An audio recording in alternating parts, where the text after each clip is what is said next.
Hi friends, welcome back to our math lesson. Reminder from yesterday. Remember from yesterday, we learned about the word area. Now, the math word area refers to a number of square units needed to cover a surface. So remember yesterday's paper, we were talking about square inch on the front, and that means each side of the square was an inch, so it was called 1 square inch. And there were different shapes, and we were seeing what the area of that shape was by counting the square inches. Well, today we are going to go into that a little bit more and using a square inch grid. And this would be used to map out if you have either a classroom or a room that you want to put furniture in, and you want to see, you're using the square inch grid to see how much area the items you're going to be putting in that room. For instance, here I had a blank square inch grid. Now, these are 1 square inch. Each one of these are 1 square inch. But imagine if you had, let's just say this is a classroom. This is our classroom here. And, but a square inch, like if we say how many inches is the desk, ooh, that's going to take a lot of square inches. So in this place, we're taking the square inch, 1 square inch equals 1 square foot. So in place of, so each square inch on the paper represents a square foot, okay? All right, so that way, and do you remember how many inches are in a foot? How many inches are in the foot? 12. There's 12 inches in a foot. So if this is my, what I have to use, if I have a blank room and I'm going, oh, I need this many desks in a room, or a large piece of furniture, you want to see how much room is it going to take with what you have to start off with. So right here, if I'm putting an item that is 3 square inches, and remember in this case, 1 square inch is going to equal a foot, well, this is how much of the room it's going to take. This is how much of the room it's going to take. So how much room? Well, we count. What is the area of this item? 3. 3 square feet. Okay? Again, for this one, we're not using inches. The inch represents 1 square foot. So we're turning the inch into a foot for this case, because I would need a really, really big piece of paper if I was using feet, because there's 12 inches in a foot. Now, if we look here, and I have an item that I'm going to be putting down, what is the area of this item? This item. Remember, you're going to count the squares, and that's going to tell you the area. So let's count them. 1, 2, 3, 4, 5, 6, 7, 8, 9, 10, 11, 12. So the area of that is 12.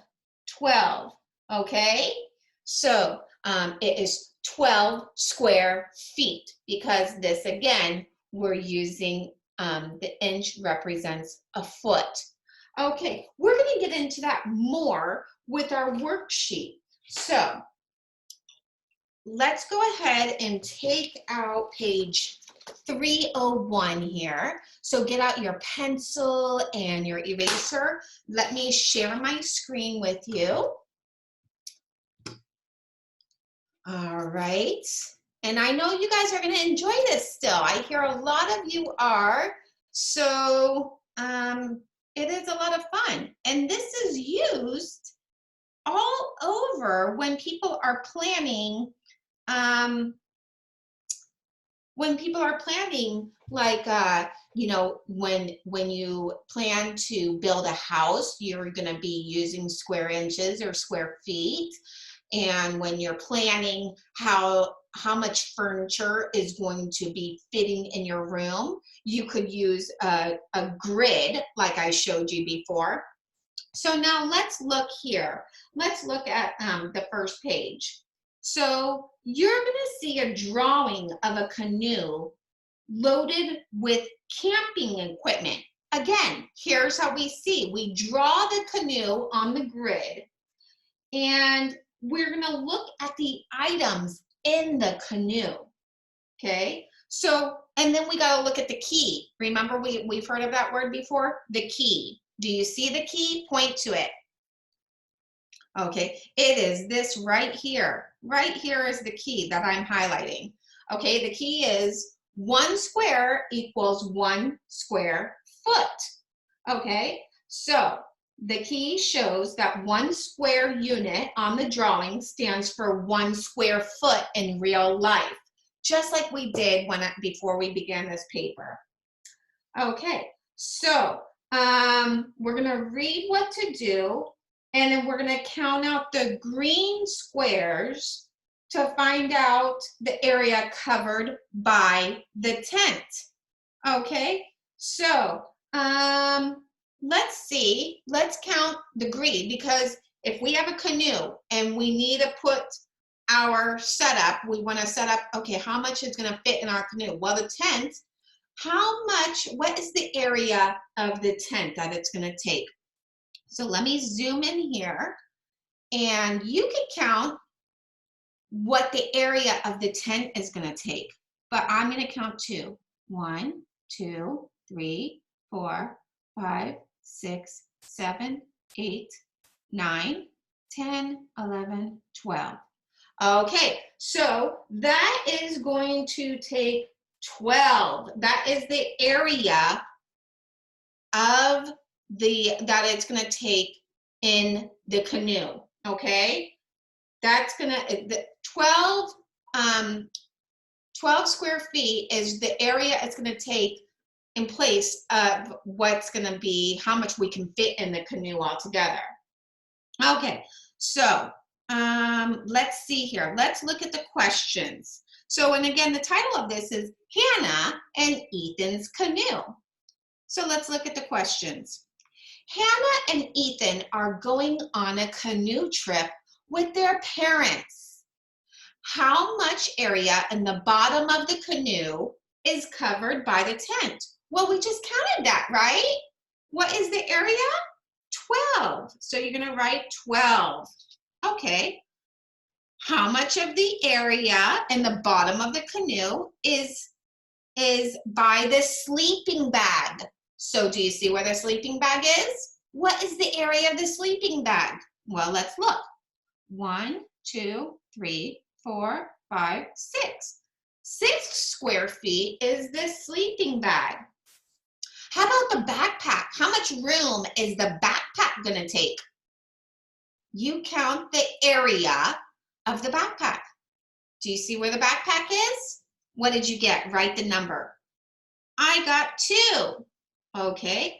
And how about the ice chest? What's the area of the ice chest? What did you get? You go ahead and count and write the number.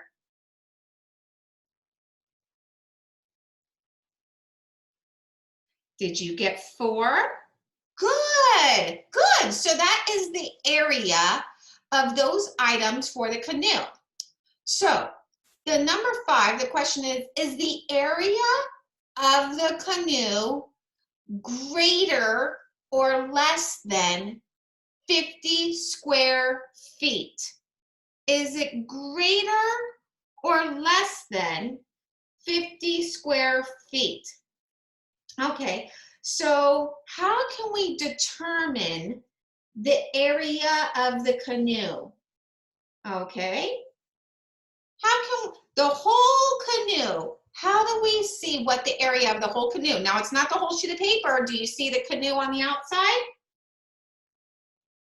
Okay, So one way you could determine the area is counting all the number of squares that the whole canoe is. So here I'm drawing the whole canoe, just I'm following the line, that's the canoe.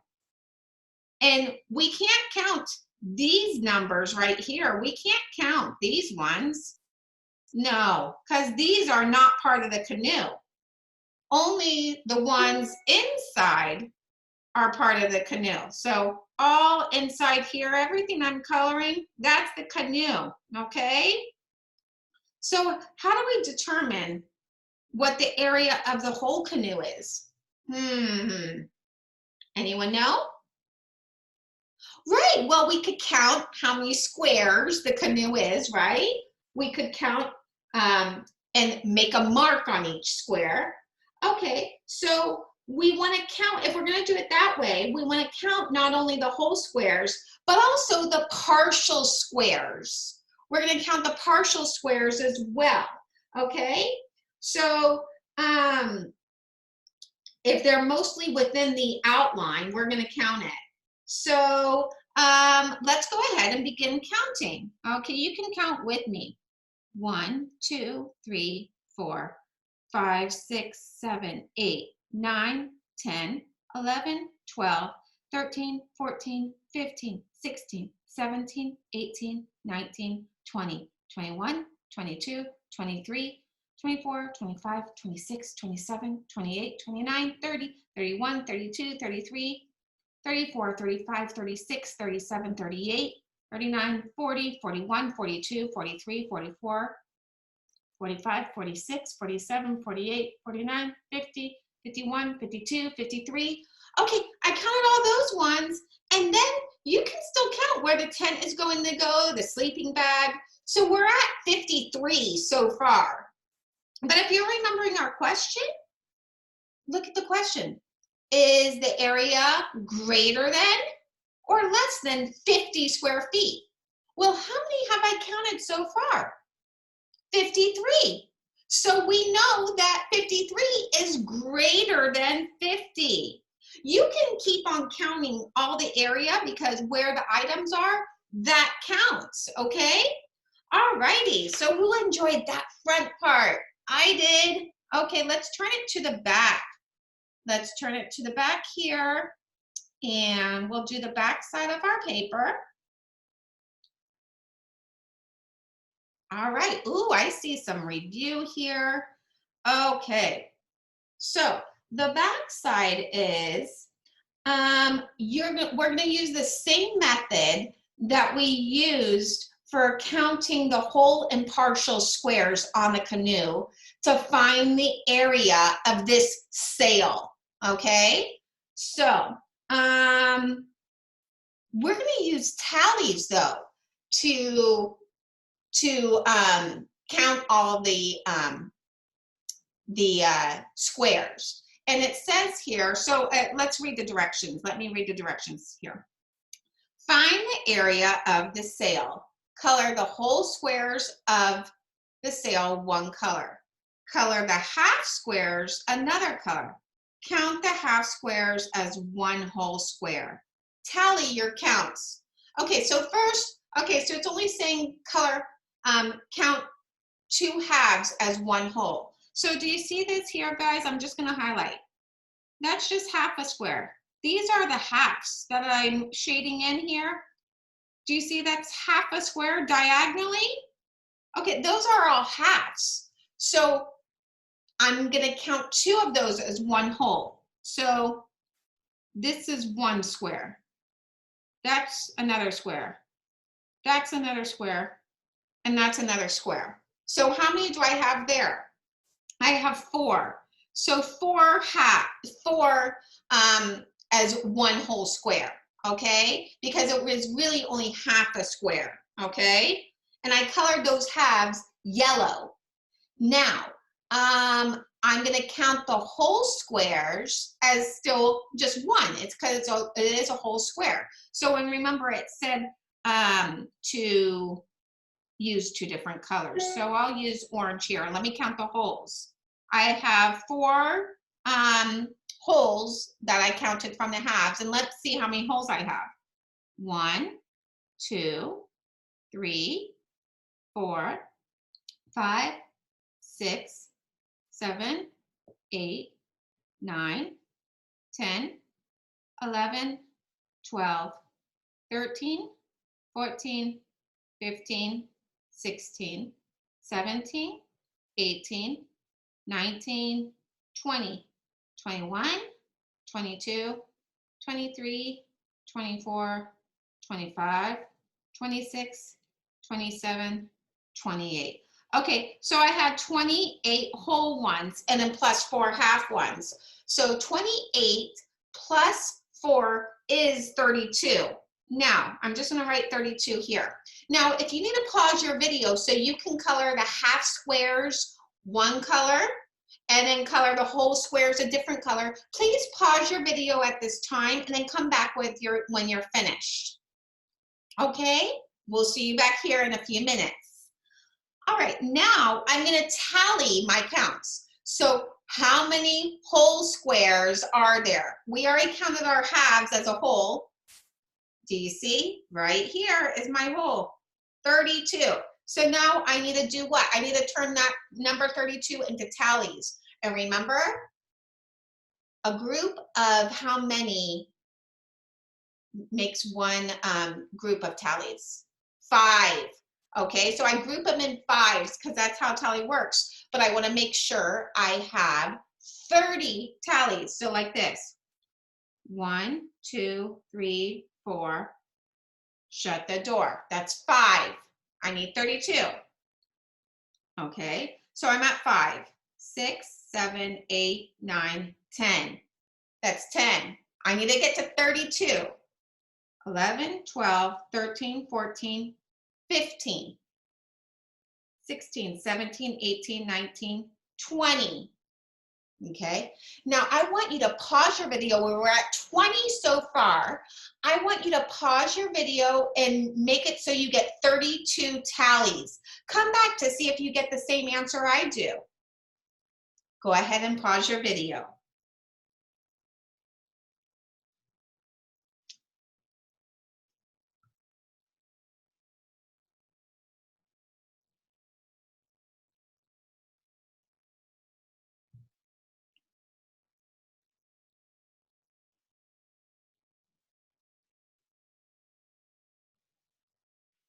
Okay, so I got 32 tallies. Okay, did you? Let's count. I'm going to count it to make sure I have 32. So, and I can count by what? 5s, because my tallies are grouped into 5. So let me count.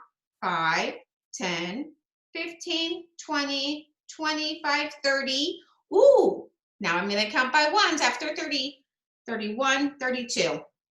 There we are. I showed my tallies, and I'm sure that you already did your area and coloring your squares and coloring the halves. Okay. Ooh, the bottom. It's just a review, boys and girls. You know how to add and subtract. So you're going to do 8 plus 3. Remember, what's the most important thing? Look at the symbol. Good. Okay, and just a reminder, guys, just a reminder, when you have double digits, you draw a line if you want and put your 10s and the 1s, and what do we add or subtract first? Right, the 1. So 1 take away 0 is 1. 3 take away 2 is 1. So I'm going to let you all finish the bottom. Remember, take your time because you want to look at the symbol. Okay, boys and girls, I know you can do it. And this was a lot of fun doing area and drawing, looking at how area tells you how big the surface is of the place. That's what area is. All right, and it's, so we are all finished. Don't forget to get on iExcel, and I don't know if there's area on there, but I know there's more graph work, which I know you love. So I will see you all soon. I love you. Bye-bye.